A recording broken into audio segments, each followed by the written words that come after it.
하만 테크놀로지의 필름 라이프 A to G에서 이제 여러분들에게 필름과 아날로그 사진 문화에 대해서 설명할 마케터 마빈이라고 합니다. 앞으로 여러분들에게 이제 필름과 관련된 또는 필름 카메라와 관련된 다양한 이야기들을 할 계획이고요. 오늘은 처음 준비한 시간으로서 많은 분들이 헷갈려 하시는 현상과 인화라는 단어를 여러분들에게 헷갈리지 않도록 확실하게 설명을 드릴 계획입니다. 네, 여러분들에게 조금 더 쉬운 설명을 하기 위해서 자, 보라색은 이제부터 현상이라고 부를 거고요. 빨간색은 이제부터 인화라고 부를 거예요. 현상은 지금 필름 안에 찍혀져 있는 이미지를 약품 처리를 해서 이제 상을 만들어내는 건데, 짜잔! 자, 견본을 갖고 왔습니다. 이렇게 된 거 많이들 보셨죠? 필름, 요 안에 이미지가 들어가 있어요. 저희가 요 필름 안에 있는 이미지를 약품 처리를 해서 이렇게 이미지로 만든 거고요. 그래서 사진적 의미로 본다라고 하면은 이제 필름에다가 약품 처리를 함으로써 이미지 상을 나타내는 것을 말하고요. 요번에는 그러면 현상이 아니라 인화도 한번 보겠습니다. 짠! 자, 이게 인화예요. 그래서 사전적 의미로는 이미지를 종이 위에 기록한 것을 인화라고 합니다. 필름에다가 약품 처리를 해서 상을 만든 걸 현상, 그리고 종이 위에다가 이미지를 만든 걸 인화. 현상, 인화, 현상. 필름 주면서 현상해 주세요. 현상된 이미지는 종이 위에다가 인화해 주세요 라고 하면 됩니다. 네, 오늘 첫 시간은 여기까지고요. 앞으로 더 많은 이야기로 다시 돌아오겠습니다. 빠이!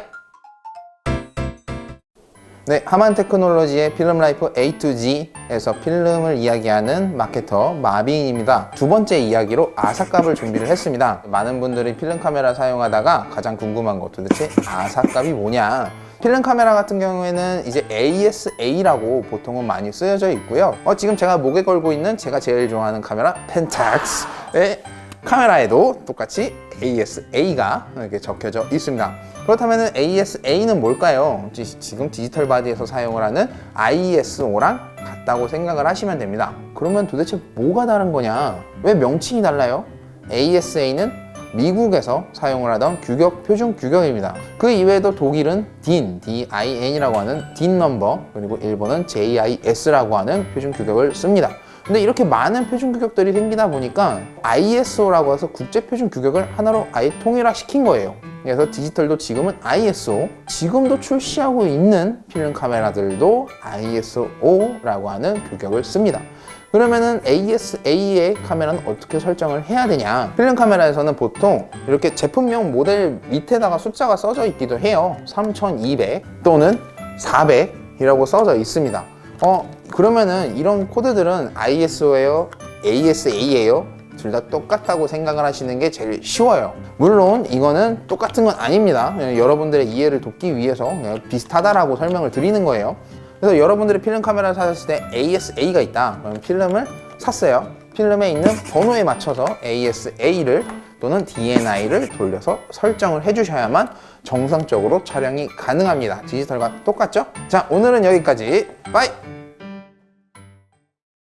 하만 테크놀로지 필름 라이프 A to G에서 필름에 대해서 이야기하는 마케터 마빈입니다.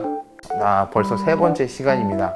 세 번째 시간엔 필름의 종류를 조금 여러분들에게 소개를 하려고 해요. 필름을 처음 쓰시는 분들, 포지티브가 뭐고 네거티브가 뭐야 하실 텐데 굉장히 쉽습니다. 포지티브를 먼저 설명을 드릴게요. 포지티브는 어떻게 생겼냐? 짠! 요렇게 생겼습니다. 지금 잘 보이실지는 모르겠는데 필름 자체가 컬러를 가지고 있어요. 자, 이 말 뜻은 뭐냐면 지금 제 상태가 어떠죠? 컬러도 있고 제 피부톤이나 그런 거 다 컬러를 가지고 있죠. 이런 상태의 필름을 포지티브 필름이라고 불러요. 필름이 컬러를 가지고 있기 때문에 스캔만 하면은 필름 그 자체가 가진 컬러를 그대로 가지고 올 수 있습니다. 옛날에는 환등기라고 해서 필름을 잘라서 슬라이드 안에 넣은 다음에 벽에다가 빔 프로젝트처럼 쏴가지고 친구들이나 가족들과 함께 보고는 했었습니다. 그럼 반대로 네거티브에 대해서 설명을 할게요. 네거티브 뿅! 지금처럼 색이 반전된 거를 네거티브라고 많이 해요. 그럼 필름은 어떻게 나오냐? 짠! 요렇게 네거티브는 필름은 요렇게 생겼습니다. 아까 포지티브 필름이랑은 다르죠. 이제 컬러도 없고 이제 갈색에 굉장히 뭔가 반전된 색깔로 많이 보이는데 스캐너에 넣고 스캔 과정 중에 색 반전을 시킴으로써 컬러를 찾아서 인화를 또는 스캔을 해야 됩니다. 그렇다면 왜 네거티브 필름을 많이 사용할까요? 포지티브 필름보다 싸요. 그리고 찾을 수 있는 브랜드도 많아요. 오히려 네거티브 필름이 그 수가 훨씬 많아서 선택의 폭도 넓습니다. 자, 이제 필름 살 때 헷갈리지 말고 내가 원하는 필름을 바로 사자고요. 자, 그러면 여기까지. 빠이! 하만 테크놀로지의 필름 라이프 A to G에서 필름에 대해서 이야기를 하는 마케터 마빈입니다. 네, 요번에는 네 번째 시간으로 돌아왔고요. 요번 네 번째 시간에는 여러분들께 필름에 대해서 조금 더 설명을 해드리려고 해요. 자, 이렇게 눈앞에 있는 요 필름, 보통 많이 사용하는 35mm 필름을 가지고 왔고요. 오늘 설명할 이야기는 요 위와 아래에 표시되어 있는 구멍, 퍼포레이션에 대해서 소개하려고 합니다. 정식 명칭은 퍼포레이션이라고 하고요. 이 퍼포레이션의 역할은 총 크게는 두 가지 정도로 볼 수 있습니다. 첫 번째는 이제 구멍이 나 있죠. 이 구멍이 나 있는 이유는 필름 카메라에 필름을 넣었을 때 필름 카메라의 톱니바퀴에 걸려서 컷과 컷을 연결해주는 역할을 해요. 왜? 필름 카메라 보면은 이렇게 돌리잖아요. 한 컷 찍고 돌리고, 두 컷 찍고 돌리고. 이 돌리는 과정에서 돌리면은 톱니바퀴가 돌아가면서 퍼포레이션과 톱니바퀴가 걸려서 컷과 컷을 연결해주는 역할을 해줍니다. 두 번째 역할은 뭐냐? 이제 퍼포레이션을 대부분 내가 찍은 필름이 어떤 필름이었는지, 또 이 컷수는 몇 컷인지 확인하는 역할도 합니다.